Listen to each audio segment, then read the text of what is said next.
सभी को नमस्ते। बाबा जी के प्रति बहुत बहुत कृतज्ञता व्यक्त करते हुए आज के सत्र को हम शुरुआत करते हैं।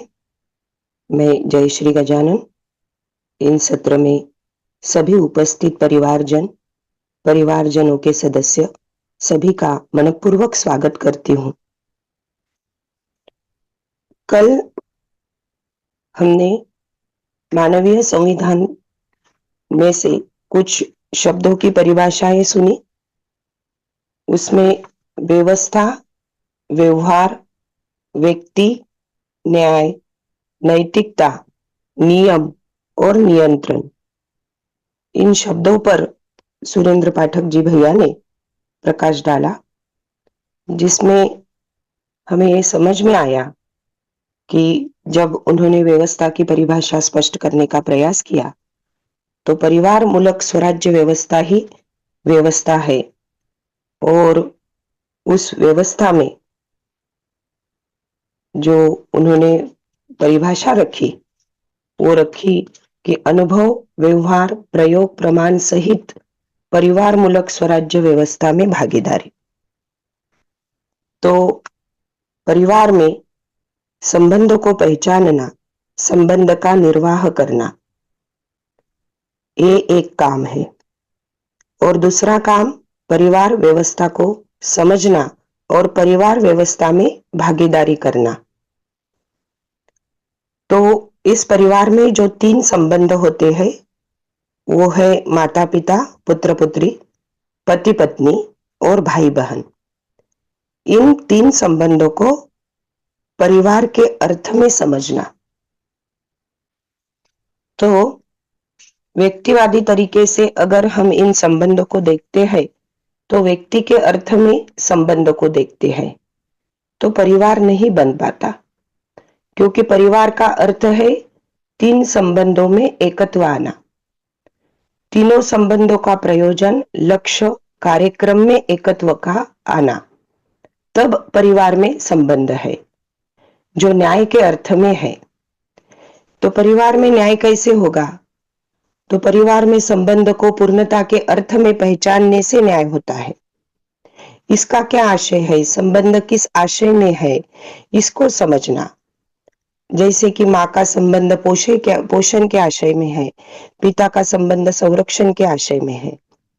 इस प्रकार संबंध को हम परिवार में पहचानते हैं। परिवार में मूल्यांकन और संबंध में मूल्यांकन, हम अगर इसको देखते हैं तो परिवार में मूल्यांकन होना आवश्यक है, क्योंकि संबंध में अगर हम मूल्यांकन करते हैं तो वो पूरा नहीं पड़ता, वो अधूरा होता है। परिवार मूल्यांकन तब तक पॉसिबल नहीं है जब तक परिवार एक सभा नहीं बनता। यदि परिवार सभा बनता है तो परिवार सहज हम संबंधों का निर्वाह कर सकते हैं।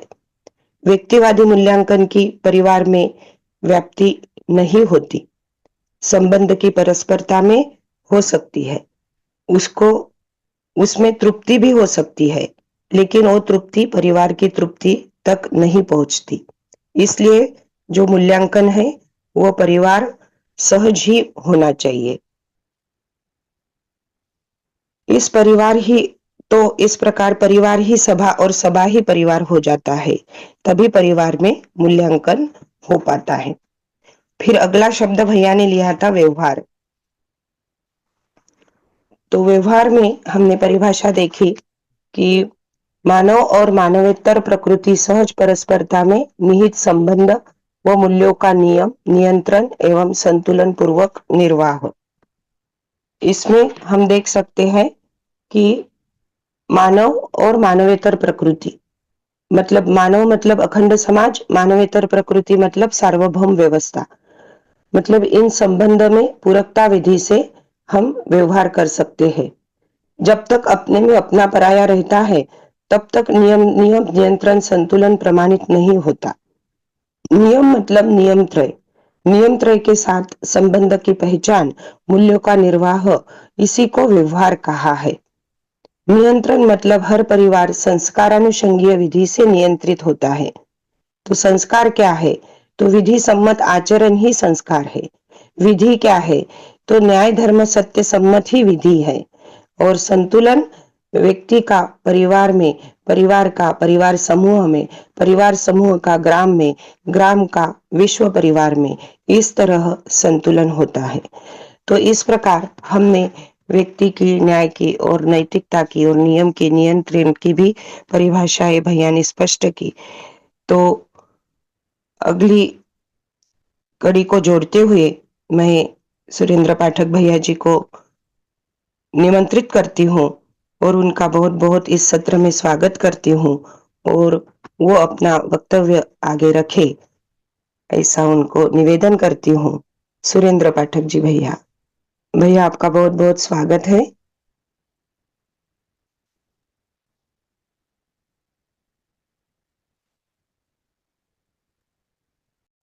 हरिहर। हरिहर भैया, हरिहर। हम लोग जो वैकल्पिक रूप में जो पूर्ववर्ती जो संविधान है उसके विकल्प के रूप में मानवीय संविधान सूत्र व्याख्या, तो मानवीय संविधान सूत्र व्याख्या में हमने अवधारणा का अध्ययन किया था और जी उनकी आधार पे विकल्पात्मक अवधारणा का अध्ययन किया और मानवीय संविधान का परिचय दिया गया कि समझदारी विधि है और आचरण विधान है। और ये भी लिखा कि विधि का संयुक्त रूप में संविधान विकसित चेतना सहज पारंगतता अधिकार के रूप में है ना, संविधान एक विधि है। फिर 9 विधानों को हमने देखा था। तो जब हम विधि को विधान के साथ देखते हैं तो उसको सम्मिलित रूप से संविधान कह रहे हैं। कुल इतना ही जो है अवधारणा है संविधान की। इस अवधारणा में जो शब्द आए हैं उनकी परिभाषाओं को हम लोगों ने समझा और उसमें अखंड समाज, आयाम, काल, दृष्टिकोण, चरित्र, जागृत मानव, जागृति, दिशा, देश, पूर्णता, प्रभु सत्ता, प्रबुद्धता, फिर विधान में प्रबुद्धता, फिर विधि, विधि को भी हम लोगों ने व्यवस्था, व्यवहार, और फिर इसके बाद व्यक्ति का परिभाषा जो है, फिर न्याय, नैतिकता, नियम और नियंत्रण, यहां तक हम लोगों ने परिभाषाओं को देख लिया है ना, समझने के अर्थ में। जी आज हम लोग जो है मानव का परिभाषा, मूल्य और मानवीय आचरण, इनको पढ़ेंगे। तो मानव का परिभाषा हम लोग पहले भी दर्शनों में पढ़ते आ रहे हैं, खासकर मानव व्यवहार दर्शन में। तो मनाकार को साकार करने वाला, मन स्वस्थता के लिए आशावादी और प्रमाणित करने वाला। तो मनाकार का मतलब है कि जो आहार, आवास, अलंकार संबंधी जो वस्तुएं मानव की आवश्यकताएं हैं उनका उत्पादन कर लेने में सक्षम है। मन स्वस्थता जो है वो न्याय, धर्म, सत्य के बिना नहीं होती है। जब तक समाज में परिवार मूलक स्वराज व्यवस्था रूपी अखंड समाज सार्वभौम व्यवस्था जो है वो स्थापित नहीं होती है तो मन स्वस्थता नहीं है। हम लोग मन स्वस्थता को कई बार व्यक्तिवादी तरीके से देख लेते हैं।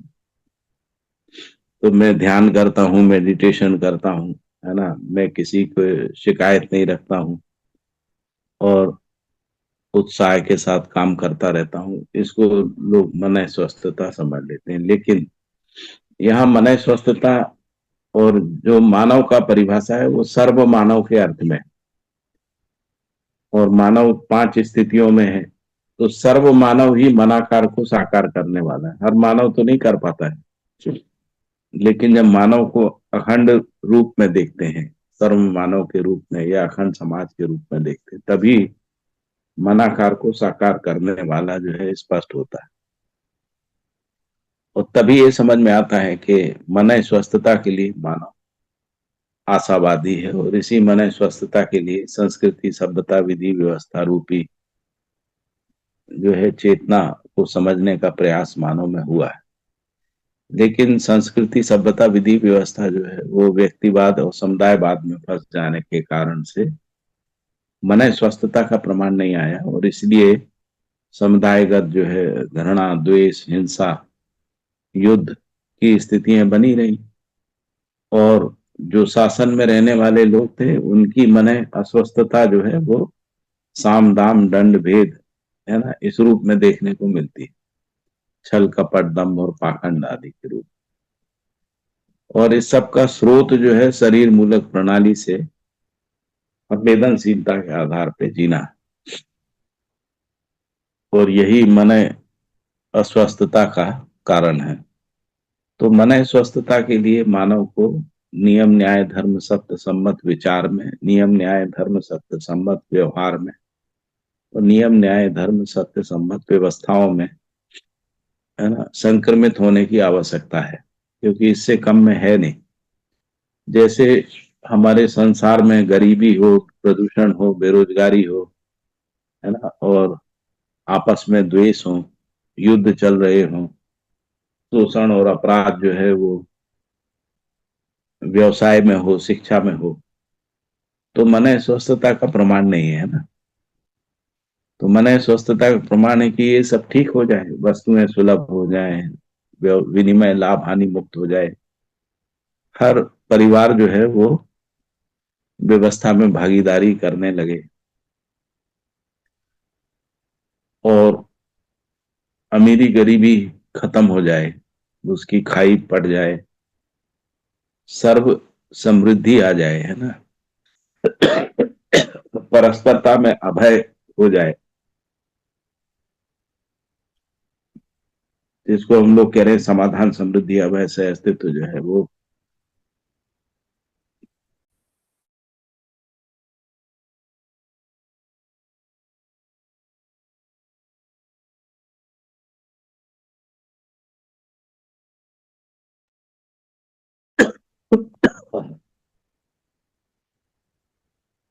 तो इसलिए मन स्वस्थता को व्यापक अर्थों में समझने की जरूरत है।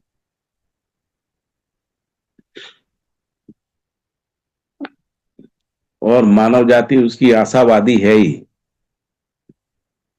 और जिनको मानसिकता में ऐसा लगता है कि मन स्वस्थता आ गई है, उनको प्रमाणित करना भी है।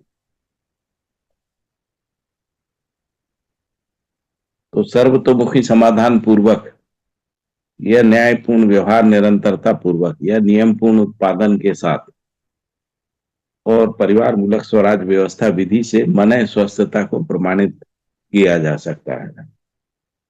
दूसरा परिभाषा लिखा है जड़ और चैतन्य का संयुक्त साकार रूप। तो मानव में यदि हम शरीर को समझने जाते हैं जो जड़ है, तो पता लगता है भौतिक रासायनिक जो क्रियाएं हैं उनकी निरंतरता में परिणाम परिवर्तन होते होते मानव शरीर रचना तक शरीर स्पष्ट होता है। और जिसको हम चैतन्य इकाई कह रहे हैं वो परमाणु में विकास पूर्वक होता है। और इस प्रकार से जड़ और चैतन्य दोनों के योगफल में मानव इस धरती पर व्यक्त हुआ है। जड़ चैतन्य का संयुक्त रूप जो है जीव शरीरों में भी है, लेकिन मानव शरीर में जो मेधस है वो समृद्धिपूर्ण मेधस है और इसलिए वो कल्पनाशीलता कर्म स्वतंत्रता को अभिव्यक्त करने में सक्षम है। और जो चैतन्य इकाई है उसमें आशा विचार इच्छा 4.5 क्रियाओं तक का संयुक्त क्रियाकलाप जीव चेतना में दिखता है और मानव चेतना में 10 क्रियाओं का क्रियाकलाप मानव संचेतना में स्पष्ट होता है। तो इस प्रकार से मानव को जड़ चैतन्य के संयुक्त रूप में परिभाषित किया गया। तीसरा जो है परिभाषा लिखा है कि जब हम अस्तित्व को समझने जाते हैं तो अस्तित्व अस्तित्व में विकास यानी परमाणु में विकास, परमाणु में विकास पूर्वक जीवन संक्रमण की घटना, और उसके बाद जीवनी क्रम, और जीवनी क्रम के बाद जीवन जागृति, और उसके साथ जो शरीर है वो रासायनिक भौतिक रचना विरचना, इन सबका जो दृष्टा एवं जागृति सहित प्रमाण जो है उसको मानव कह रहे हैं। यदि हम जीव चेतना में जी रहे हैं तो हम मानव भी नहीं हो पाए हैं ना, हम जो है वो जीव के रूप में है, यानी स्वयं को शरीर मान के जीना जो है जीव है, और मानव के रूप में जीना यानी जड़ और चेतन के संयुक्त रूप के साथ जीना। तो इस प्रकार से मानव का परिभाषा है। तो मूल्यों को जो कहा गया कि मौलिकता मानव में ही प्रकट होना आवश्यक है। मौलिकता का मतलब मानव में जो मौलिकता है वो मानवीय आचरण या मानवत्व है ना। मूल्य चरित्र नैतिकता के रूप में जो मानवीय आचरण है वही मानव का मौलिकता है। जीव चेतना मानव का मौलिकता नहीं है। तो इसलिए जो मूल्य हैं वो मौलिकता के रूप में ही है। प्रत्येक इकाई में निहित मौलिकता यानी मानव ही पहचानता है, जीव नहीं पहचान पाते हैं ना। जीव भी अपनी मौलिकता को नहीं पहचान पाते हैं, इसको मानव ही पहचानता है। जीव आचरण करते हैं, यह प्राणावस्था जो है उस रूप में प्रकट होती है, अभिव्यक्त होती है, लेकिन उसका जो पहचानना मानव में ही होता है। तो इस प्रकार से जब मानवीयता पूर्ण आचरण या मानवत्व सहित मानव को हम समझने जाते हैं मूल्य चरित्र नैतिकता की अविभाज्यता में,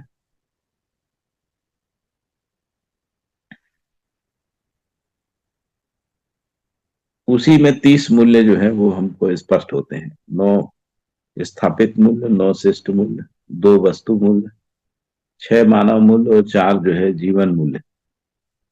इसमें उपयोगिता एवं कला की सिद्ध मात्रा, उपयोगिता एवं कला की सिद्ध मात्रा बराबर उत्पादित वस्तु मूल्य। स्थापित संबंधों में निहित स्थापित मूल्य, जिसका अनुभव में से के लिए अभिव्यक्ति और संप्रेषणा से प्रकाशित होने वाले शिष्ट मूल्य। तो इस प्रकार से वस्तु मूल्य,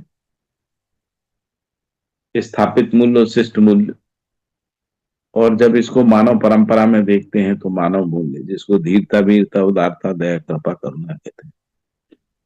इन मूल्यानुभूति पूर्वक जो है जीवन मूल्य सुख शांति संतोष आनंद के रूप में।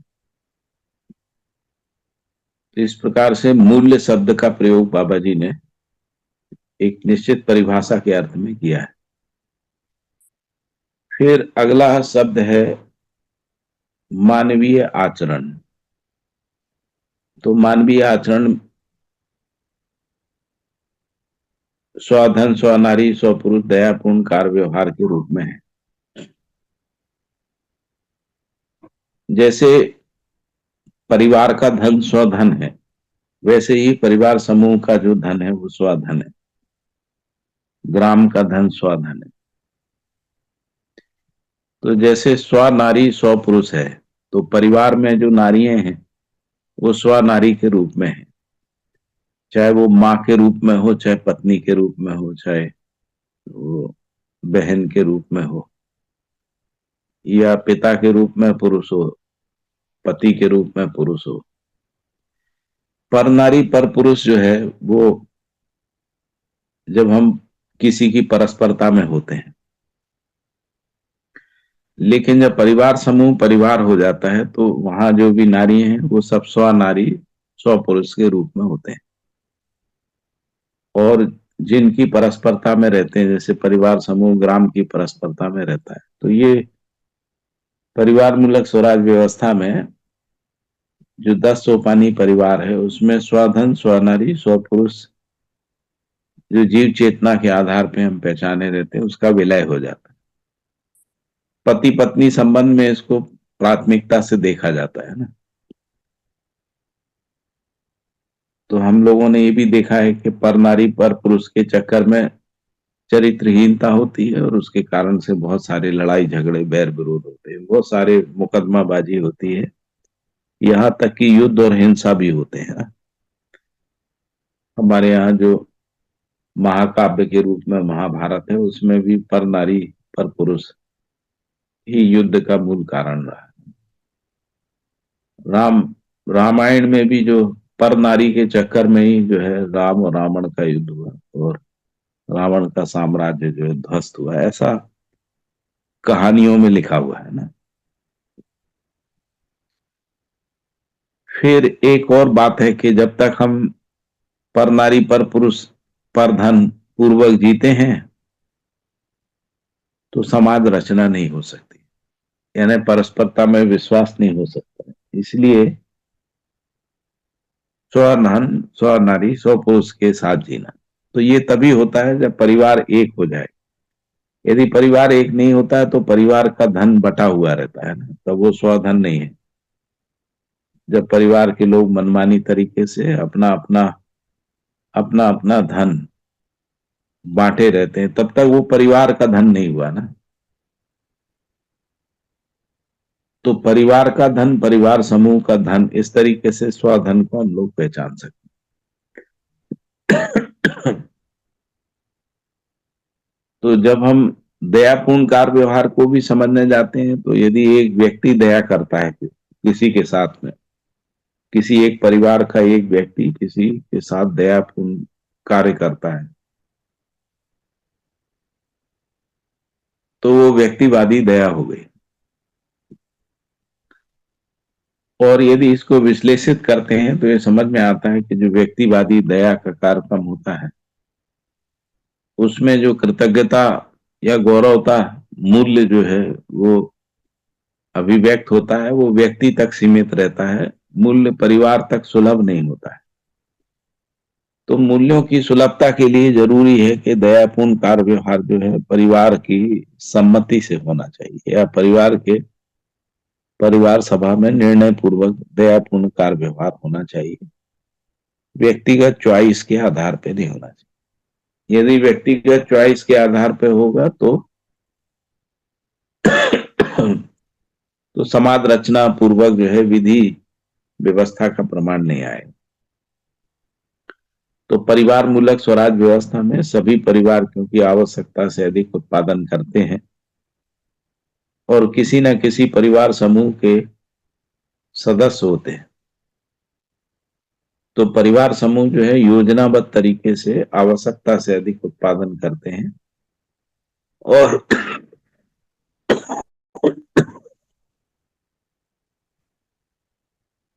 उसको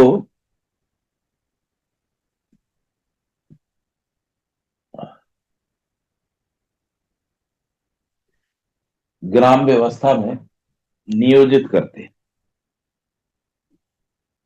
तो वो दयापूर्ण कार्य और व्यवहार के रूप में स्पष्ट होता है। दयापूर्ण व्यवहार जो है वो संस्कृति सभ्यता पूर्वक मूल्य निर्वाह विधि से होता है। दयापूर्ण कार्य का मतलब है सर्वसम्मति पूर्वक, यानी परिवार में या परिवार समूह में सर्वसम्मति पूर्वक अग्रिम व्यवस्थाओं के लिए जो नियोजन है तन मन धन का सदुपयोग है, उसको दयापूर्ण कार्य व्यवहार करें। इसके बाद संबंधों की पहचान है। तो मानवीयतापूर्ण आचरण में संबंधों की पहचान सर्व के साथ है।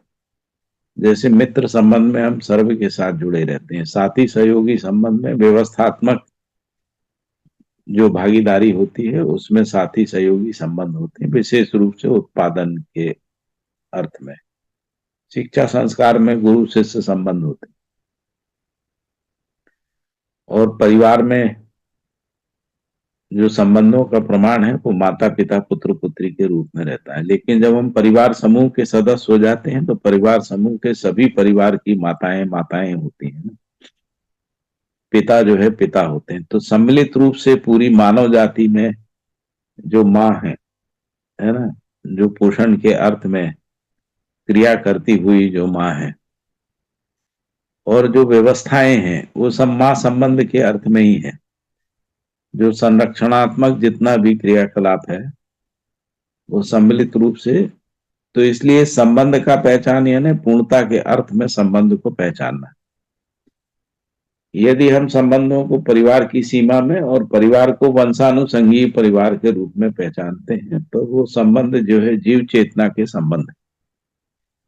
जीव चेतना में भी संबंध इतने ही होते हैं, लेकिन उसमें पहचान पूर्णता के अर्थ में नहीं रहती है। संकीर्णता यानी शरीर मूलक जो परिवार हैं, जिसको जीव चेतना का परिवार कह रहे हैं या जीव चेतना का कुटुंब कह रहे हैं, और जीव चेतना के कुटुंब के आधार पे अपना पराया बना रहता है। हम इस कुटुंब के हैं, दूसरे दूसरे कुटुंब के हैं। तो मानव जाति एक कुटुंब है, एक परिवार है, अखंड समाज है। इस रूप में संबंध को नहीं पहचान पाने से संकीर्णताएं आती हैं। चेतना का विकास जो है पूर्णता के अर्थ में नहीं होता है। लेकिन जब हम निर्वाह करते हैं, मूल्यों का निर्वाह, तो परिवार मूलक स्वराज व्यवस्था में मूल्यों का निर्वाह प्रतिनिधित्व विधि से होता है। क्योंकि जब परिवार में सभा हो जाती है तो व्यक्तिवादी अहमता समाप्त हो जाती है। व्यक्तिवादी अहमताएं समाप्त हो जाती हैं तो जब परिवार का कोई भी सदस्य जो है वो समाज में जो भी तन मन धन का नियोजन करता है वो परिवार सभा की सम्मति से करता है, और इस प्रकार से निर्णय में सभी परिवार के सभी सदस्यों का भागीदारी हो जाता है। निर्णय में भागीदारी होने से मूल्यों का निर्वाह जो है वो पूर्णता के अर्थ में अनुक्रमात्मक विधि से होता है, और उसके मूल्यांकन के लिए परिवार का एक प्रतिनिधि जो है परिवार समूह में रहता ही है।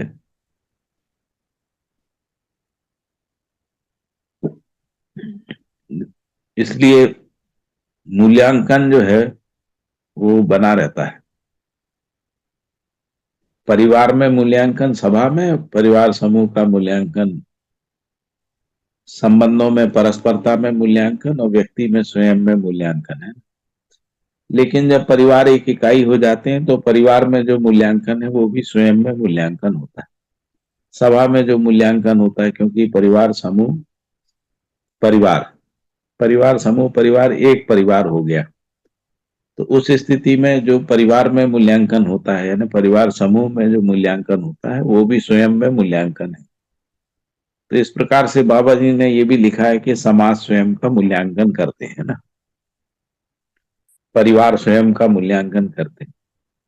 तो कई बार स्वयं शब्द को व्यक्तिवादी अहमता में देख लेते हैं ना। स्वयं का मतलब सह अस्तित्व में मूल्यांकन है ना। सह अस्तित्व का मूल्यांकन में सह अस्तित्व के रूप में जो इकाई है वो परिवार से विश्व परिवार तक 10 सोपानीय परिवार व्यवस्था में अनुक्रमात्मक विधि से पहचानी गई है। और जब इसको पूर्णता के अर्थ में देखते हैं तो अखंड समाज सार्वभौम व्यवस्था, तो अखंड समाज सार्वभौम व्यवस्था में जो मानव में 10 सोपानीय सभाएं हैं वही मूल्यांकन करती रहती हैं, और मूल्यांकन का प्रयोजन जो है वो अभ्युदय है, अग्रिम गति है ना, श्रेय की ओर गतिशीलता है, और मूल्य सुलभता है, वस्तु सुलभता है, सेवा सुलभता है, और अध्ययन गम्यता है, अध्ययन को सुगम बनाना है। ये सब मूल्यांकन की कसौटियां होती हैं। इसको अभ्यास दर्शन में भी और जनवाद में और व्यवहारवादी समाज शास्त्र में मूल्यांकन के पैरामीटर्स दिए हुए हैं, जिनके आधार पे सभाओं में मूल्यांकन होता है। जैसे उत्पादन कार्य का मूल्यांकन, विनिमय कोष का मूल्यांकन है ना, शिक्षा संस्कार में मूल्यांकन, तो एक निश्चित प्रणाली पूर्वक मूल्यांकन होता है। मनमानी तरीके से मूल्यांकन नहीं होता। एक निश्चित प्रणाली से निश्चित पैरामीटर के आधार पे, और प्रयोजन जो है वो अखंड समाज सार्वभौम व्यवस्था के अर्थ में मूल्यांकन होता है। ऐसा करने से मानव में उभय तृप्ति जो है वो सूत्रित होती है। परिवार में उभय तृप्ति परिवार समूह में होती हुई विश्व परिवार तक उभय तृप्ति जो है वो सूत्रित होती जाती है। इसी प्रकार से तन मन धन रूपी अर्थ की सुरक्षा और सदुपयोग है। तो व्यक्तिवादी तरीके से और समुदायवादी तरीके से विचार करने पे ये स्पष्ट होता है कि वहां तन मन धन रूपी अर्थ की सुरक्षा और सदुपयोग प्रमाणित नहीं हो पाई, बल्कि तन मन धन का दुरुपयोग ही स्पष्ट हुआ है, क्योंकि समुदाय जो है आपस में बैर विरोध के चक्कर में युद्ध हिंसा तक चले गए, है ना। घृणा और द्वेष उनमें बना रहा। इसलिए परस्परता में साम दाम दंड भेद या छल कपट दम्भ पाखंड ही जो है वो देखने को मिलता है। और इस सब में मानव का तन मन धन तीनों जो है वो उसका सदुपयोग और सुरक्षा जो है वो प्रमाणित नहीं हो पाई। फिर मानवीयतापूर्ण आचरण को लिखा है मूल्य चरित नैतिकता की अविभाज्यता। तो अभी जो हमने ऊपर देखा संबंधों की पहचान, इसमें मूल्यों का पहचान है। स्वधन स्वनारी स्वपुरुष दयापूर्ण कार्य व्यवहार में चरित्र है, और तन मन धन रूपी अर्थ की सुरक्षा सदुपयोग में नैतिकता। इन तीनों को सम्मिलित रूप से जो है ना अविभाज्यता में, अविभाज्य रूप में वर्तमान में किया गया जो संपूर्ण कार्य व्यवहार और विन्यास है। विन्यास का मतलब है कड़ी से कड़ी, पीढ़ी से पीढ़ी, है ना। व्यवहार कार्य की एक सूत्रता, है ना। इसको कह रहे हैं कि मानवीयतापूर्ण आचरण है। फिर लिखा है मानवीय मूल्य। तो मानवीय मूल्य में जीवन मूल्य, मानव मूल्य, स्थापित मूल्य और शिष्ट मूल्य है। वस्तु मूल्यों को इसमें नहीं रखा है, मानवीय मूल्यों। फिर राज्य किसको कह रहे हैं, तो परिवार मूलक स्वराज व्यवस्था में भागीदारी, इसको राज्य कह रहे हैं। और इसका आधार क्या है, तो सह अस्तित्व, सहज मानवत्व सहित व्यवस्था में वैभव है। मानवत्व सहित व्यवस्था, मानवत्व को हमने अभी पढ़ा, मूल्य चरित नैतिकता की अविभाज्यता में मानवीयतापूर्ण आचरण है। और मानवीयतापूर्ण आचरण सहित जो व्यवस्था है उसी को राज्य के रूप में वैभव कहा जा रहा है। दूसरा परिभाषा लिखा है मानव परंपरा में परिवार मूलक स्वराज्य स्वानुशासन रूपी स्वतंत्रता और सहज वैभव। तो परिवार मूलक स्वराज व्यवस्था को यदि हम समझने जाते हैं तो वहां पर स्वानुशासन रूपी स्वतंत्रता का प्रमाण आता है। व्यक्तिवादी और समुदायवादी विधि से जब हम विचार करते हैं तो शासन आता है, स्व अनुशासन की जगह शासन आता है, और शासन भी भय प्रलोभन के आधार पर होता है। तो जब हम व्यक्तिवाद समुदायवाद की तरीके से देखते हैं तो जो लोग रूप पद बल धन में समर्थ होते हैं वो दूसरों को प्रलोभन और शासन विधि से यानी दंड विधि से नियंत्रित करने का प्रयास करते हैं, और उसी से शक्ति केंद्रित संविधान और शक्ति केंद्रित राज्य जो है उसकी अवधारणाएं बनी है, जिसमें मानवीयतापूर्ण आचरण का प्रमाण नहीं आता है और हर स्तर पे परतंत्रता लगती है। शासन करने वाला ये माने रहता है कि वो स्वतंत्र है, जो शासित लोग हैं वो ये मानते हैं कि वो परतंत्र है, क्योंकि कोई भी दंड और प्रलोभन से नियंत्रित नहीं होना चाहता है। तो जो स्वनियंत्रण है यानी अनुभव, अनुभव में नियंत्रण, यानी सह अस्तित्व में नियंत्रण, यानी नियम न्याय धर्म सत्य में नियंत्रण, उसी को स्वानुशासन कह रहे हैं। तो जब परिवार में नियम न्याय धर्म सत्य पूर्वक निर्णय होने लगते हैं और व्यवस्थाओं में भागीदारी होने लगती है, संबंध को पूर्णता के अर्थ में न्याय के अर्थ में संबंधों को पहचानते हैं, उसका निर्वाह करते हैं, तभी परिवार में स्वतंत्रता जो है वो पहचानने में आती है। और यह जब 10 सोपानी परिवार में उसको देखते हैं तब उसको कह रहे हैं कि स्वानुशासन रूपी स्वतंत्रता सहज वैभव के रूप में राज्य, है ना, उस राज्य को परिवार मूलक स्वराज व्यवस्था सहित भागीदारी में पहचाना गया है। एक शब्द और आया है जिसको राष्ट्र कह रहे हैं ना, तो बाबा जी कह रहे हैं राष्ट्र का मतलब है अखंड राष्ट्र चेतना व्यवस्था सहज प्रमाण। तो दृष्टापद सहज जागृतिपूर्ण मानव परंपरा ही अखंड राष्ट्र चेतना। तो जब जब जो राज्य है यानी जो अखंड समाज है वो पूरी धरती के साथ व्यवस्था सहज प्रमाण के रूप में प्रमाणित हो जाता है, तब उसको राष्ट्र कह रहे हैं, तब धरती एक राष्ट्र है, ऐसा आ जाएगा। मानवीय आचार संहिता रूपी संविधान का प्रभाव सहज आचरण परंपरा, क्योंकि धरती अखंड होना रहना स्पष्ट है और इसलिए इस धरती पे जो मानवीयतापूर्ण आचरण है या मानवीयतापूर्ण आचरण सहज जो मानवीय आचार संहिता रूपी संविधान है उसके अर्थ में आचरण परंपरा यानी परिवार मूलक स्वराज व्यवस्था की निरंतरता के रूप में मानव संबंध और नैसर्गिक संबंधों के रूप में इस धरती पे प्रमाणित होती है, तब उसको राष्ट्र कह रहे हैं।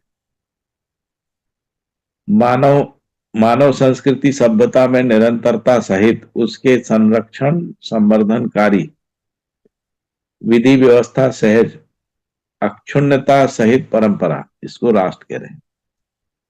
और राष्ट्रीय चरित्र एक और शब्द है, तो मानव चेतना सहज समझदारी में नियंत्रित मानव चेतना यानी अखंड समाज सार्वभौम व्यवस्था या सहअस्तित्व है ना, समझदारी यानी संज्ञानशीलता, जिसको हम लोग कह रहे हैं सहअस्तित्व नियम न्याय धर्म सत्य सहज विधि की समझ, उसको संज्ञानीयता कह रहे हैं। उसमें नियंत्रित संवेदना, तो नियम न्याय धर्म सत्य पूर्वक जीते हैं तो इंद्रिय संवेदनाएं नियंत्रित हो जाती हैं। उसका जो प्रमाण परंपरा है, क्योंकि इंद्रिय संवेदनाओं का मूल कारण व्यक्तिवाद है या अकेलापन है। तो जब अकेला रहता है आदमी तो शरीर के स्तर पे ही जीता है। जो व्यक्तिवादी होते हैं वो भी शरीर के स्तर पे ही ज्यादा जीते हैं, इसलिए उनमें भोग अति भोग प्रवृत्तियां जो है वो बढ़ती जाती हैं, बनती जाती है। तो उसमें संवेदनाओं का अनियंत्रण दिखता है। लेकिन जब परिवार नियम न्याय धर्म सत्य सम्मत हो जाते हैं या परिवार समूह नियम न्याय धर्म सत्य सम्मत संस्कृति सभ्यता विधि व्यवस्था पूर्वक तंत्रित नियंत्रित हो जाते हैं, तब उसको राष्ट्रीय चरित्र के रूप में पहचाना जाता है। फिर लिखा है कि 10 सोपानी व्यवस्था क्रम में हर नर नारी में से के लिए सत्य बोध सहज ज्ञान विवेक विज्ञान संपन्नता सहज आचरण सहित परिवार व्यवस्था व समग्र व्यवस्था में भागीदारी के रूप में चरित्र यानी राष्ट्रीय चरित्र प्रमाणित होता है। दूसरा परिभाषा लिखा है, मानवीय शिक्षा संस्कार सहित परिवार मूलक स्वराज व्यवस्था में भागीदारी सहज स्वतंत्रता वैभव सहित नित्य वर्तमान में से के लिए आचरण, उसको राष्ट्रीय चरित्र। आचरण की जब राष्ट्रीय चरित्र पूर्वक आचरण का जो परंपरा बन जाता है तब उसको राष्ट्र कह रहे हैं। नमस्ते भैया। जी भैया मैं जो पोस्टर शेयर कर रही हूँ उस पोस्टर पर जो प्रश्न है उसमें से कुछ प्रश्न के उत्तर चाहिए थे। आपको पोस्टर दिख रहा है?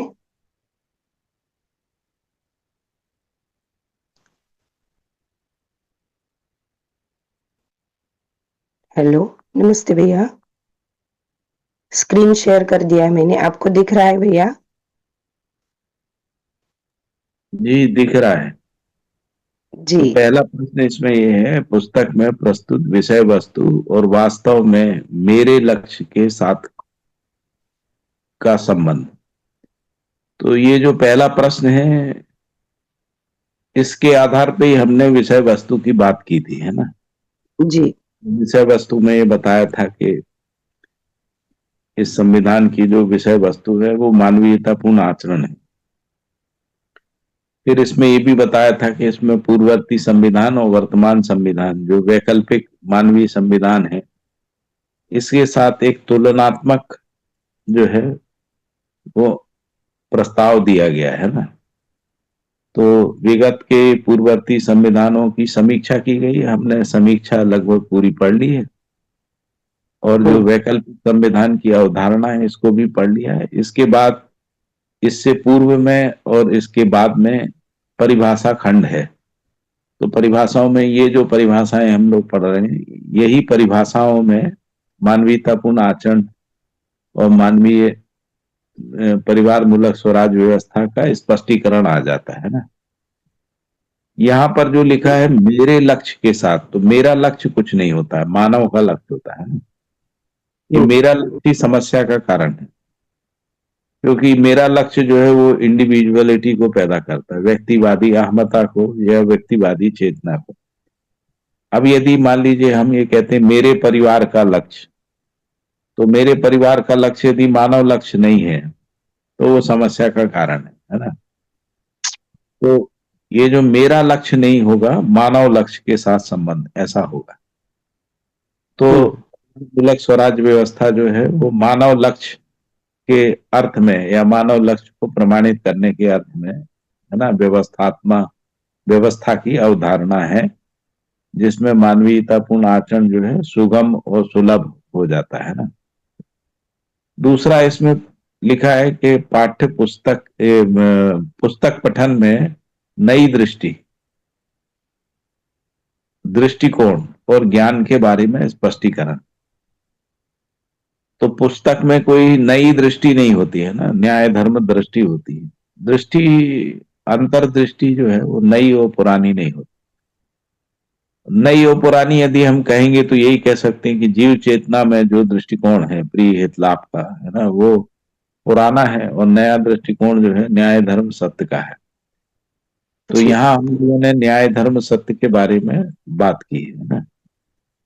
तो जिसको हम लोग ज्ञान कह रहे हैं, ज्ञान के बारे में स्पष्टीकरण, तो ये पूरा मानवीय संविधान जो है वो सह अस्तित्व का व्याख्या है, और सह अस्तित्व में अखंड समाज सार्वभौम व्यवस्था का व्याख्या, उसका आचरण, उसका चरित्र, उसमें व्यवस्था, उसमें विधि व्यवस्था, उसमें संस्कृति सभ्यता, और उसमें संस्कृति सभ्यता का एकत्व है ना, अविभाज्य रूप में मानवीयतापूर्ण आचरण, परिवार से विश्व परिवार तक, परिवार 10 सोपानी परिवारों के अंतर संबंध है ना, और इसके बाद जो 10 सोपानी सभाएं हैं उनके क्रियाकलाप, मतलब वो कैसे सोपानी 10 सोपानी जो सभाएं हैं वो कैसे कार्य करती हैं, उनमें निर्णय का प्रक्रिया क्या होता है, और हर सोपान में जो सभा होती है वो सभा जो है 5 समितियों का गठन करती है ना। तो उसमें जो गठन है वो मनोनयन विधि से, सभा का जो गठन है वो प्रतिनिधित्व विधि से है। इसकी आगे जाके इसमें बात की गई है ना। तो ज्ञान के बारे में का मतलब होता है ज्ञान, बाबा जी ने जो संपूर्ण वांग्मय में जो ज्ञान शब्द का प्रयोग सह अस्तित्व के अर्थ में किया है, और सह अस्तित्व को ही परम ज्ञान बोला है। सह अस्तित्व पूर्वक संबंधों की पहचान, मूल्यों के निर्वाह को विवेक कहा है, और व्यवस्था की पहचान और व्यवस्था में भागीदारी को विज्ञान कहा है। तो ज्ञान, विवेक, विज्ञान की अविभाज्यता में मानवीयतापूर्ण आचरण के लिए मानवीय संविधान सम्मत परिवार मूलक स्वराज व्यवस्था और उसमें भागीदारी को इस पुस्तक में स्पष्ट किया गया है ना। फिर लिखा है पुस्तक पठन का व्यवहारिक अनुप्रयोग। इसका जो अनुप्रयोग है यही है कि हम परिवार के रूप में गठित हों और परिवारों में आपस में मैत्री बढ़े, और वो फिर परिवार समूह के रूप में है ना एक विकसित चेतना में आ पाए। तो परिवार बनने के लिए जो आवश्यक बात है वो भी बताई है, और जो परिवार समूह के लिए यानी जब हम समाज रचना क्रम की ओर जाते हैं तो सबसे पहला जो स्टेप है वो चरित्र है।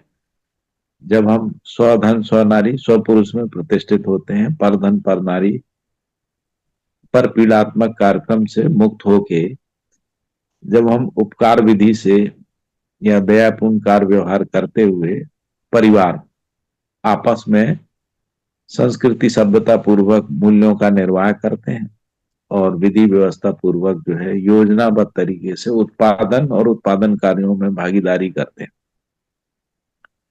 ऐसा करने से परिवार समूह एक परिवार बन जाता है ना। तो इसका जो व्यवहारिक अनुप्रयोग यही है कि हम क्रम से इस ओर संक्रमित होते हैं, है ना, और व्यक्तिवाद से मुक्त हो जाते हैं और हमारे परिवारों में जो समुदायवाद का जो सामुदायिक चेतना है उससे मुक्त होकर मानव चेतना की ओर गतिशीलता बनती है। अभी हमारे परिवारों को यदि हम विश्लेषित करते हैं, जो जीव चेतना के परिवार हैं उसमें जो मानसिकताएं हैं वो धर्म जाति संप्रदाय मत पंथ के आधार पर रहती हैं, है ना। उपासना पद्धतियां भी उसी के आधार पर रहती है, इसलिए अपना पराया या समुदाय चेतना के रूप में बना रहता है ना।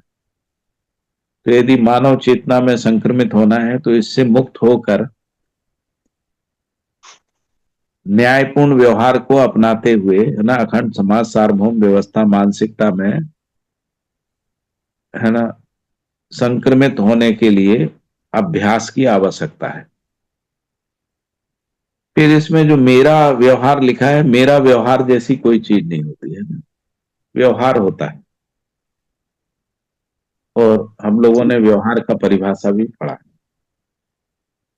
तो बिल्कुल। व्यवहार का मतलब एक से अधिक एकत्रित होने के लिए या होने के लिए किया गया आदान प्रदान, उसको व्यवहार कह रहे हैं। या मानव और मानवेतर प्रकृति सहित परस्परता में निहित संबंध मूल्यों का निर्वाह, इसको जो है व्यवहार कह रहे हैं। तो व्यवहार जो है वो संबंधों में होता है। तो मेरा, जैसे मेरा बेटा होता है, ऐसा नहीं होता है ना। तो मैं अपने बेटे के साथ, बेटे बेटियों के साथ व्यवहार करते हैं, इसको मेरा व्यवहार कहते हैं, नहीं वो माता पिता का व्यवहार होता है ना। तो व्यवहार जो है वो सह अस्तित्व में होता है, मेरा पराया, मेरा और दूसरे का, इस तरीके से व्यवहार नहीं होता है। यदि ऐसा होता है तो फिर एक सूत्रता नहीं आएगी, है ना। तो इसलिए मेरा व्यवहार जो है वो एक भ्रम है। मेरा व्यवहार शब्द जो है मूल रूप से प्रियहित लाभ के आधार पे आता है, क्योंकि प्रियहित लाभ सबका अलग अलग होता है ना। जो मुझे प्रिय है वो दूसरे को प्रिय नहीं होता है, इसलिए मेरा प्रिय अलग होता है, दूसरे का प्रिय अलग होता है। इसी प्रकार से मेरा हित, मुझे जो हितकारी है वो सर्व के लिए हितकारी हो, ऐसा नहीं होता है। इसलिए वहां पर, तो इसलिए जो मेरा व्यवहार की जगह मानवीय व्यवहार शब्द आएगा, है ना। तो जी व्यवहारिक अनुप्रयोग जो है मानवीय व्यवहार के अर्थ में, है ना। व्यवहार संबंधों में ही होता है, व्यक्ति में नहीं होता है।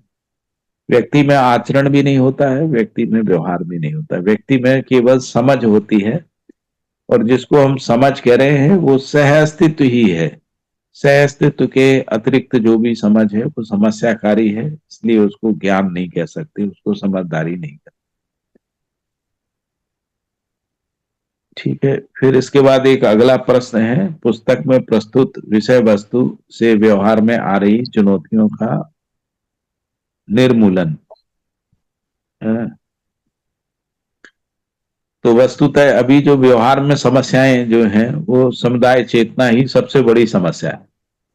पूरी मानव जाति में धर्म जाति संप्रदाय मत पंथ स्त्री पुरुष आदि मानसिकताओं के आधार पे जो हम परस्पर संबंधों को पहचान के निर्वाह करते हैं, उसमें स्वयं श्रेष्ठता का अहंकार रहता है, और जातिगत समुदायगत जो है वो अस्मिताएं रहती हैं ना। उस अस्मिताओं के आधार पे जो व्यवहार करते हैं, जो अमानवीय व्यवहार के रूप में, जिसमें दीनता हीनता क्रूरता रहती है, जिसमें प्रिय हित लाभ की प्रवृत्तियां रहती हैं, दृष्टिकोण रहते हैं ना। तो व्यवहार की जो समस्याएं हैं उसका कारण मूल रूप से जो है जीव चेतना है। जबकि हम मानवीय संविधान को समझने जाते हैं और उसको आचरित करने का प्रयास करते हैं, तो हम जीव चेतना से मुक्त होके ही व्यवहार कर सकते हैं। यदि हमारी परस्परता में धर्म जाति संप्रदाय मत पंथ के आधार पर व्यवहार है, तो वो समस्या में ही जाता है। हम लोग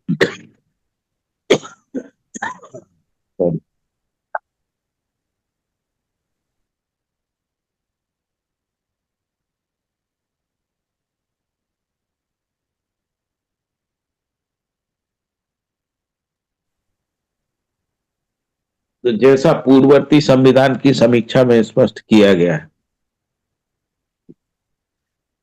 तो और बहुत सारे जो पूर्व के वाङ्मय है, संविधान से पूर्व के दर्शनवाद शास्त्र संविधान, उसमें समीक्षा पूर्वक समुदाय चेतना के कारण से जो भी मानव जाति में समस्याएं हैं, आज भी जो युद्ध हो रहे हैं, वो समुदाय चेतना के कारण से ही हो रहे हैं ना। जैसे यहूदियों का जो मुसलमानों के साथ युद्ध हो रहा है ना, वो भी समुदाय चेतना के कारण से। दोनों प्रकार का समुदाय है ना, एक स्टेट नेशन के रूप में समुदाय है और दूसरा धर्म के आधार पे। धर्म का मतलब जो परंपरागत धर्म है ना, मानव धर्म की बात नहीं। और जो यूक्रेन वार हो रहा है वो भी ऐसे ही है। और जितना भी दुनिया में आतंकवाद है, जैसे इस्लामिक आतंकवाद या हिंदू आतंकवाद या क्रिश्चियन आतंकवाद या बौद्धों का आतंकवाद है ना, तो ये सब समुदाय चेतना से ही आता है ना। समुदाय चेतना में अपने समुदाय का विस्तार करना एक कार्यक्रम रहता है, या अपने समुदाय सीमा की सुरक्षा करना एक कार्यक्रम रहता है ना।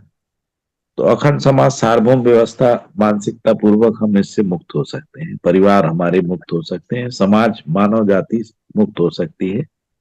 इसके लिए शिक्षा संस्कार का लोक व्यापीकरण करके मानसिकताओं को मानव मानसिकता के रूप में संक्रमित करने का आवश्यकता है, उसका लोक व्यापीकरण करने का। इस विधि से जो वर्तमान चुनौतियां हैं उनका निर्मूलन होता है। जैसे अमीरी गरीबी भी एक चुनौती है ना, समुदाय चेतना दूसरी चुनौती है ना। जो पृथ्वी के साथ जो भोग अतिभोग विधि से जी रहे हैं, उससे जो प्राकृतिक प्रदूषण असंतुलन पैदा हुआ है, वो तीसरी चुनौती। तो इन चुनौतियों का समाधान जो है वो मानव चेतना विधि से ही हो सकता है, समुदाय चेतना विधि से नहीं हो सकता है। इसको हम बहुत अच्छे से विवेचित किया गया है। और बाबा जी ने जो पूर्ववर्ती संविधानों का समीक्षा किया है, भले वो 3-4 पेज में है, लेकिन वो 3-4 पेज में पूरे इतिहास का सिंहावलोकन है ना। उसको एक एक शब्द उसमें महत्वपूर्ण है ना। फिर लिखा है, पुस्तक पठन से प्राप्त जानकारी मेरी समझ का विस्तार है। समझ का विस्तार लिखना चाहिए। समझ जो है वो सहअस्तित्व में समझ होती है ना।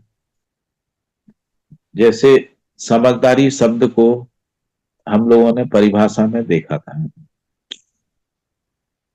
तो ये लिखा था कि विधि जो है, समझदारी विधि है और आचरण जो है वो विधान है।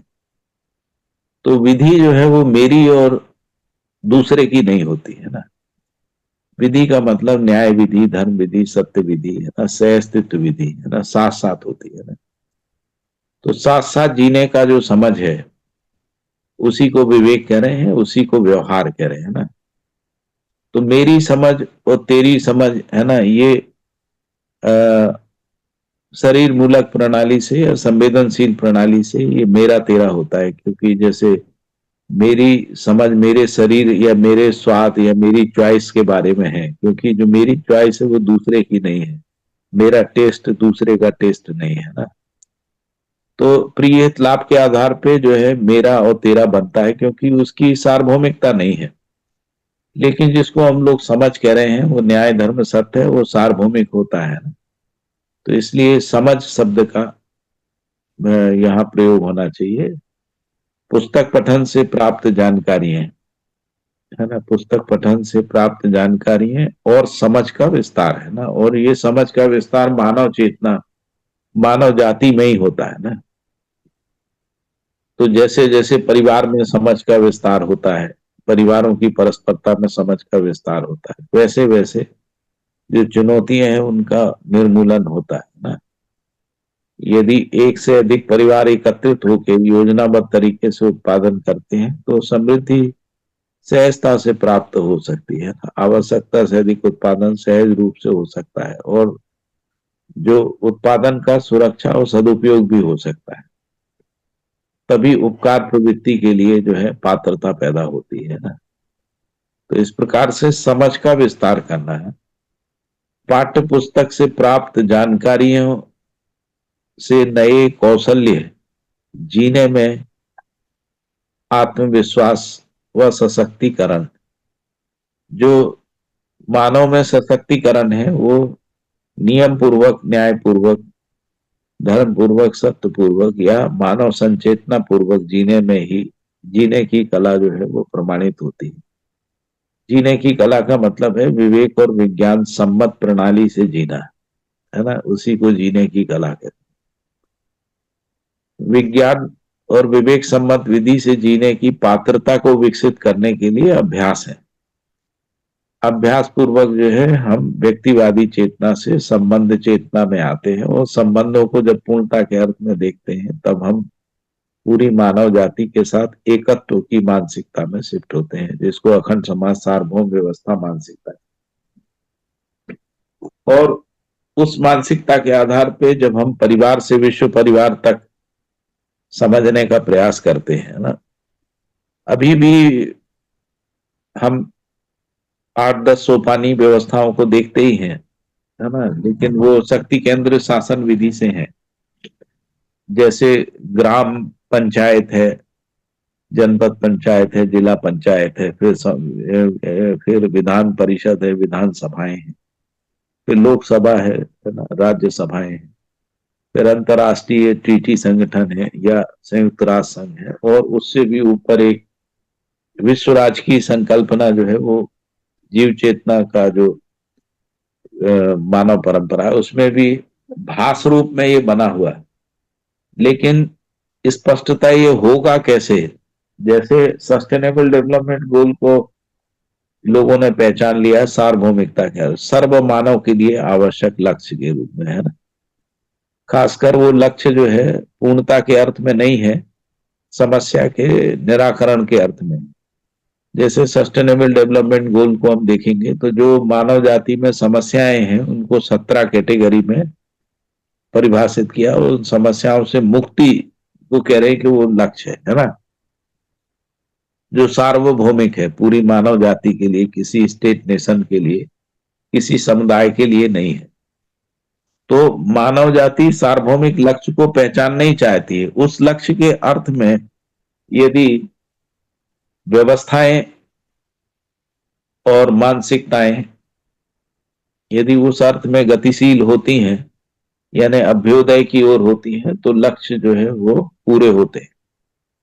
अभी लक्ष्य पूरे होते हुए दिख नहीं रहे, बल्कि शासन विधि से एक दूसरे पे दबाव बनाते हैं कि आप, मतलब एक स्टेट नेशन दूसरे स्टेट नेशन को बोलता है कि ये आप करिए, है ना, आपके देश में करिए, और हम जो है वो धरती का शोषण और विकास के काम में लगेंगे, ऐसा। उसमें सर्वसम्मति नहीं बन पाती, क्योंकि सर्वसम्मति का संस्कार ही नहीं है। प्रिय लाभ के आधार पे जो विधि निकली वो शासन विधि है। शासन विधि में सर्वसम्मति होती नहीं।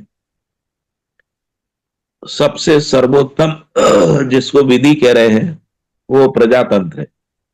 प्रजातंत्र में भी सर्वसम्मति नहीं होती, बहुमत के आधार पे होता है। तो सर्वसम्मति सूत्रों को भी मानवीय आचार संहिता रूपी संविधान में स्पष्ट किया है कि सर्वसम्मति का आधार क्या होगा, है ना। तो सर्वसम्मति का आधार मेरा ज्ञान, मेरा लक्ष्य, मेरी समझ, ये नहीं होता है ना। सह अस्तित्व में, मानव लक्ष्य सह अस्तित्व में मेरा व्यवहार, है ना, सह अस्तित्व में व्यवहार कहेंगे, मेरा नहीं कहेंगे, है ना। सह अस्तित्व में जीना, सह अस्तित्व में जीने की समझ, है ना, सह अस्तित्व में समझ का विस्तार, यानी परिवार में, परिवार समूह में, ग्राम ग्राम समूह से होता हुआ विश्व में, है ना, मानव समाज में समझ का विस्तार, है ना। इस प्रकार से इन बिंदुओं को हम लोग इस मानवीय संविधान में समझ सकते हैं। अभी कोई प्रश्न हो तो बताइए। जी भैया। किसी को कोई जिज्ञासा, प्रश्न या कोई इस भैया के मार्गदर्शन पर कुछ पूछना चाहते हैं तो वो पूछ सकते हैं। आज इस सत्र का हमारा अंतिम दिन है, तो मानवीय संविधान पुस्तक पर किसी को कोई भी जिज्ञासा है या कोई भी स्पष्टीकरण आप रखना चाहते हैं तो आपका स्वागत है। जी दीदी, सभी को प्रणाम। भैया बहुत बहुत शुक्रिया इतनी बढ़िया स्पष्टता बनाने के लिए। एक प्रश्न है मेरा कि कई बार मूल्य और भाव इनकी एक अलग स्पष्टता प्लीज दीजिए, क्योंकि कई जगह देखा है कि ये बार बार as as a synonyms use होते हैं, तो इसकी स्पष्टता चाहिए मुझे, मूल्य और भाव।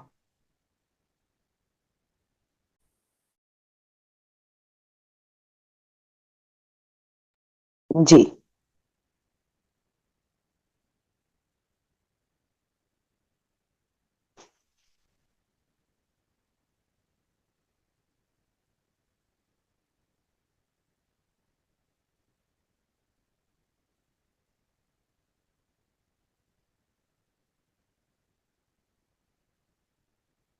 एक सेकंड वेट करते हैं।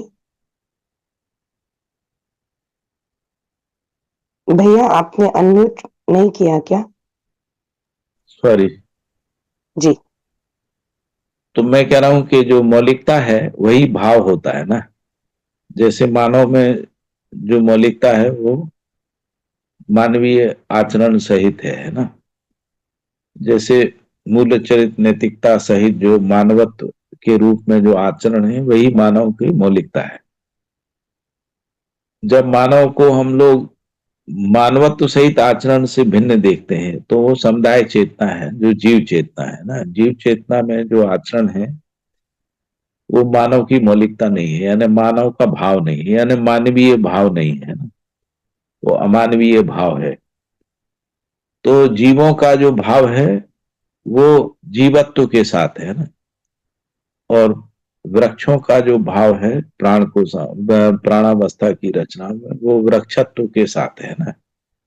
और इन सभी के साथ, यानी जिसको अपन अनुसंगीयता के रूप में आचरण को पहचानते हैं ना, जैसे मानव संस्कार अनुसंगी विधि से मानवत्व सहित आचरण में है ना, उसी प्रकार से वंशानुसंगीय विधि से जीव जो है वो अपना आचरण करते हैं। बीजानुसंगीय विधि से जो आचरण है वो, जिसको अपन बीज वृक्ष विधि कहते हैं, वो प्राणावस्था में है। परमाणानुसंगीय विधि से जो आचरण है, अब इसमें देखिए कि परमाणानुसंगी विधि से पदार्थावस्था का आचरण है और यही पदार्थावस्था की मौलिकता है। तो हर अवस्था का जो अपना आचरण है, जो रूप गुण स्वभाव धर्म की अविभाज्यता में है ना। जैसे पदार्थावस्था का रूप गुण स्वभाव धर्म और प्राणावस्था का रूप गुण स्वभाव धर्म, लेकिन जब हम प्राणावस्था को देखते हैं तब उसमें पदार्थावस्था का रूप गुण स्वभाव धर्म जो है समाया रहता है। जब हम जीवावस्था में देखते हैं तो ये दोनों का रूप गुण स्वभाव धर्म उसमें समा जाता है। मानव में ये तीनों अवस्थाओं का रूप गुण स्वभाव धर्म समाया रहता है ना। इस प्रकार से मानव ही सहअस्तित्व सहज अभिव्यक्ति का प्रमाण है ना। तो मानव में मानवत्व सहित आचरण है और मानवत्व सहित आचरण में ही जो जीव चेतना या जो नैसर्गिकता है वो नियंत्रित रहती है ना। तो इस प्रकार से जिसको हम भाव कहते हैं वो मौलिकता है। मौलिकता जो है वो हर अवस्थाओं की मौलिकता है। जैसे मानव की मौलिकता मानवता है ना, जीवों की मौलिकता जो है जीवत्व सहित आचरण है ना, जीव चेतना का आचरण। तो इस प्रकार से इसी रूप में भाव को समझते हैं। जी, सुमन दीदी। भाव का पहचान से अस्तित्व में होता है, व्यक्ति में नहीं होता भाव का पहचान। ये मध्यस्थ दर्शन का निष्कर्ष है। हम लोग विगत में व्यक्ति में भाव को पहचानने गए थे और हम शून्य में पहुंच गए। यानी भाव शून्यता में पहुंच गए, है ना। भाव शून्यता, भावों का प्रकटन जो है वो सह अस्तित्व में होता है। जैसे माँ में ममता का प्रकटन जो है वो संतानों के साथ ही होता है। जब तक पुत्र पुत्री संबंध नहीं होता है, ममता का भाव नहीं होता है ना। तो सभी स्थापित मूल्य जो है वो सह अस्तित्व सहित प्रकाशन है। तब ये समझ में आता है कि अस्तित्व में जो भाव है वो सह अस्तित्व है। हाँ?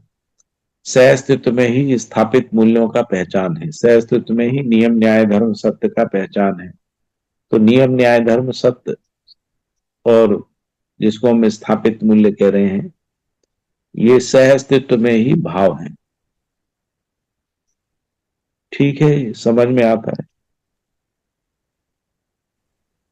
सुमन दीदी, क्या आपको स्पष्ट हो गया? जी भैया, भाव तो हो गया, लेकिन जो एक मेरा मन में भी प्रश्न है कि भाव और मूल्य, इनको इंटरचेंजेबल यूज करते हैं बार बार, तो क्या दोनों एक ही चीज है? जिसको अपन मौलिकता कह रहे हैं वो आचरण है। आचरण में मूल्य निर्वाह जो एक भाग है। तो मौलिकता के रूप में भाव है। मौलिकता को जब हम आचरित करते हैं उसमें मूल्य निर्वाह होता है। मूल्य निर्वाह भी परस्परता में ही होता है, यानी सह अस्तित्व में होता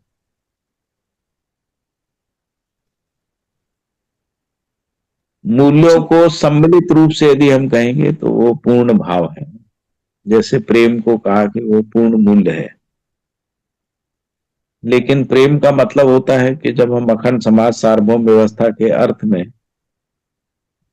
परस्पर पूरकता को परिवार से विश्व परिवार तक, यानी अखंड समाज सार्वभौम व्यवस्था तक संबंधों को पहचान लेते हैं, उस अर्थ में निर्वाह करने लगते हैं, तभी प्रेम का प्रमाण है ना। प्रेम जो है वो अपने पराये के रूप में नहीं रहता है। जैसे मैं कहूं कि मैं अपने लोगों के साथ प्रेम करता हूं, सर्व के साथ प्रेम नहीं करता हूं, तो प्रेम का प्रमाण नहीं। तो सभी मूल्य जो है सर्व के साथ ही होते हैं। और मूल्य निर्वाह, जिसको अपन कह रहे हैं संबंध का पहचान और मूल्यों का निर्वाह, मूल्यांकन और उभय तृप्ति पूर्वक मौलिकता का पहचान होता है। और मौलिकता ही मानव में भाव है, जो मानवीयतापूर्ण आचरण ही है। जी भैया, शुक्रिया भैया। इसी भाव को भैया स्वभाव कहेंगे? नहीं, स्वभाव का मतलब है सह अस्तित्व में जो भाव है उसको स्वभाव कहते हैं। जैसे हम व्यक्ति परिवार समाज राष्ट्र अंतरराष्ट्र के रूप में जब गठित होते हैं, तभी उसमें जिसको स्वभाव कह रहे हैं, धीरता वीरता उदारता दया कृपा करुणा जो है, इनको स्वभाव का है, वो प्रमाणित होते हैं। जैसे जब हम गठित होते हैं परिवार के रूप में, तब धीरता प्रमाणित होती है। जब परिवार अपने तन मन धन का दूसरों के अर्थ में नियोजन करता, तब वीरता प्रमाणित होती है। और जब सम्मिलित होकर आवश्यकता से अधिक उत्पादन करते हैं, तब उदारता की पात्रता विकसित होती है। जैसे एक परिवार में या एक परिवार समूह में उदारता कब आएगी? जब वो आवश्यकता से अधिक उत्पादन करेगा, आवश्यकता से अधिक उसमें समझ होगी, आवश्यकता से अधिक आचरण होगा, तभी निर्वाह कर पाएगा। यदि अभी तो हम अपने में ही जूझ रहे हैं, परिवार में जूझ रहे हैं ना, परिवार आपस में परस्परता में जूझ रहे हैं एक दूसरे से, तो उपकार नहीं आता है। फिर इसके बाद दया कृपा करुणा भी इसी विधि से आता है। तो सह अस्तित्व में ही स्वभाव है, व्यक्ति में कोई स्वभाव नहीं होता है ना। व्यक्ति में धीरता वीरता उदारता का कोई प्रमाण नहीं।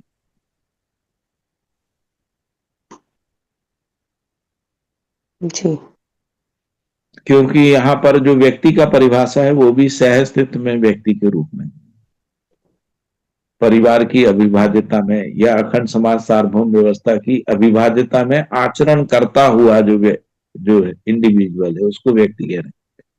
यानी व्यक्ति भी अविभाज्यता में व्यक्ति है ना। जैसे हर इकाई जो है समग्र व्यवस्था में भागीदारी करते हुए इकाई है ना।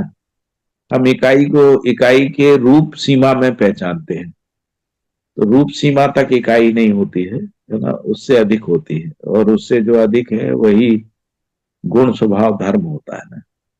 धर्म के साथ जो है सहअस्तित्व तक हर इकाई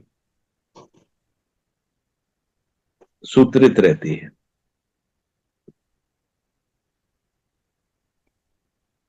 जी भावपूर्वक आचरित होती है ना, हर इकाई आचरित होती है। लेकिन जैसे संबंधों में आचरण को पहचानेंगे तो अकेले में कोई संबंध नहीं होता। जैसे गुरु शिष्य संबंध है, यदि कोई गुरु ही नहीं है तो हम शिष्य नहीं है, यदि किसी गुरु का शिष्य नहीं है तो वो गुरु नहीं है ना। तो संबंध परस्परता में होते हैं। जैसे माता पिता पुत्र पुत्री, यदि पुत्र पुत्री नहीं है या पुत्र पुत्री का स्वीकृति नहीं है तो माता पिता नहीं होते हैं ना। तो माता पिता होने के लिए पुत्र पुत्री होना या पुत्र पुत्री का स्वीकृति होना है ना, वो जरूरी है। ऐसे ही भाई भाई संबंध है, मित्र मित्र संबंध, पति पत्नी संबंध। किसी का पत्नी नहीं हो तो वो पति नहीं हो सकता है ना, किसी का पति नहीं हो तो वो पत्नी नहीं हो सकती। तो पति पत्नी जो है, जो संबंध है वो परस्परता में है, अकेले में नहीं। इनको अकेले में मानना ही जो है भ्रम है।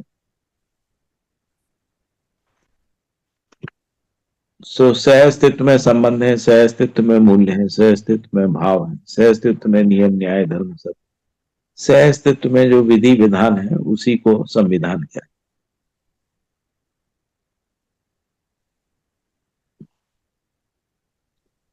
ठीक है। जी जी भैया, धन्यवाद भैया, बहुत बहुत आभार। तो तो जब आज कभी भी जरूरत हो तो आप हमको आमंत्रित कर लीजिएगा। जो भी जी प्रश्न होते हैं उनके प्रश्न उत्तर के अर्थ में, है ना। जी भैया, आपका बहुत भी बहुत बहुत बहुत धन्यवाद। धन्यवाद, आप लोगों ने ध्यान से सुना। जी, तो आज के सत्र का वक्त तो हो गया है, थोड़ा लंबा चला आज का सत्र, लेकिन बहुत ही प्रेरणादायी उपयोगी रहा। सभी उपस्थित भाई बहनों का बहुत बहुत आभार।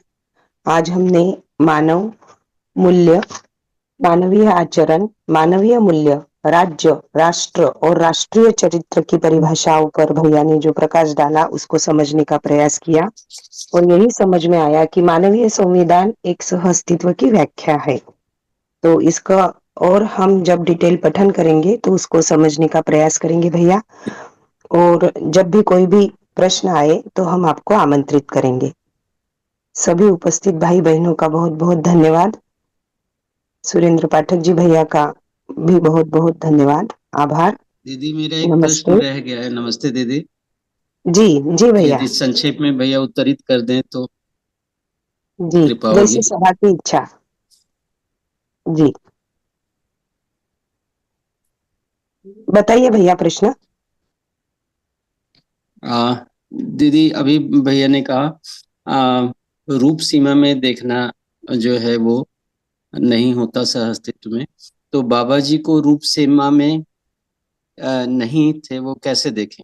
रूप सीमा में कैसे देखते हैं या उससे हटकर कैसे देखते हैं? क्योंकि पिछले सत्रों में कहीं कहा भैया ने कि बाबा जी के माध्यम से अखंड समाज अभिव्यक्त हुआ, तो कैसे पृथक देखते हैं रूप सीमा से अलग हटकर? क्योंकि हम देखेंगे तो आचरण बाबा जी का ही देखते हैं, ये थोड़ी शंका है बस। आचरण आचरण जो है रूप में समाता नहीं है ना।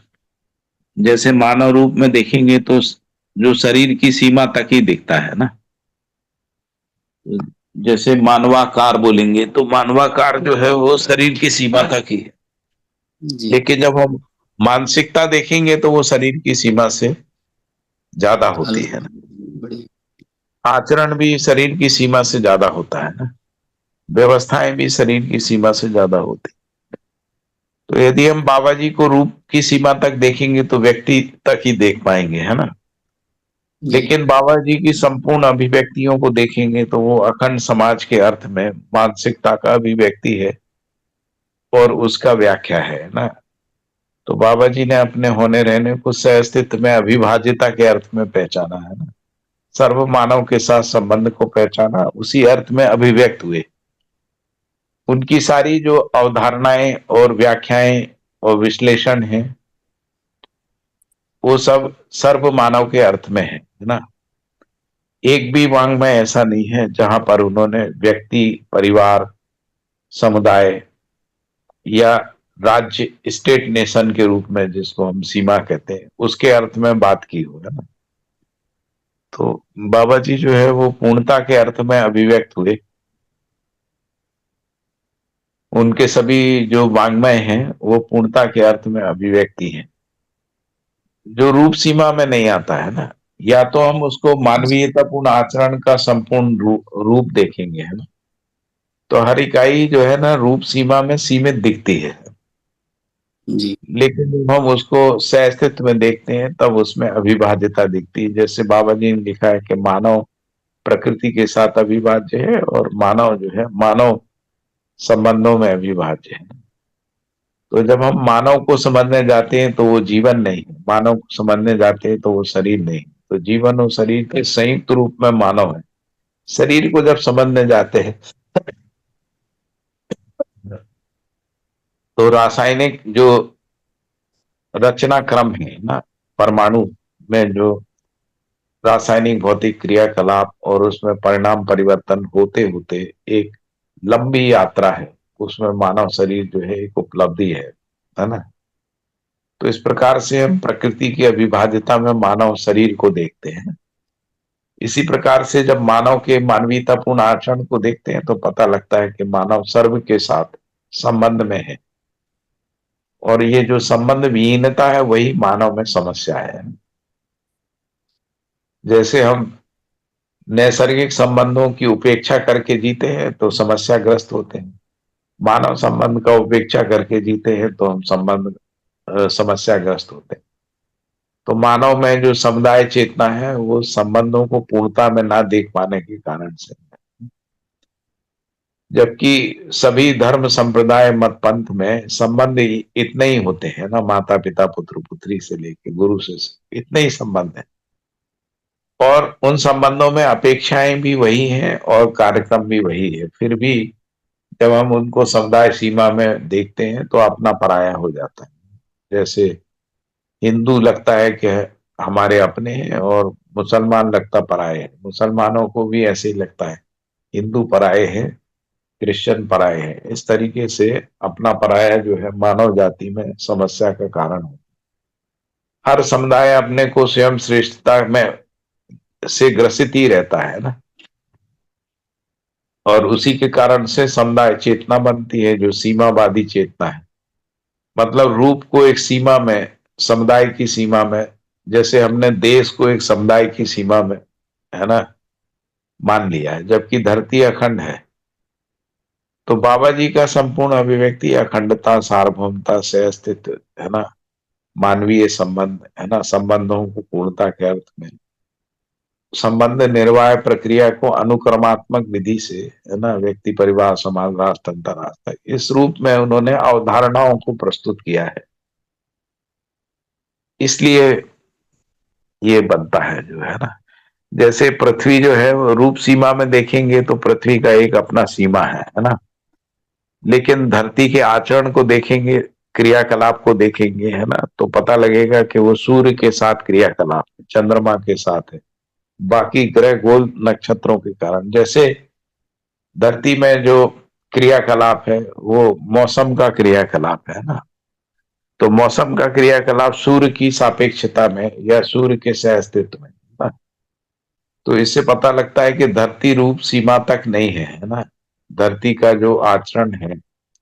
और इसीलिए परिभाषा में भी ये कहा कि त्वा सहित व्यवस्था और समग्र व्यवस्था में भागीदारी, इस रूप में तो धरती भी सूर्य की व्यवस्था में, सूर्य धरती की व्यवस्था में, है ना, सभी ग्रह गोल नक्षत्र की परस्परता में धरती में आचरण है। इस तरीके से सह अस्तित्व हमको स्पष्ट होता है और सह अस्तित्व में जो आपका प्रश्न था वो उसका उत्तर इसी में आता है। जी भैया, बहुत बहुत धन्यवाद भैया। बाबा जी को किसी रूप सीमा में देखने की बजाय वो सह अस्तित्व रूपी रूप जो है उसी सीमा में देखना है, या सह अस्तित्व का प्रकाशन के रूप में देखना है, ऐसा।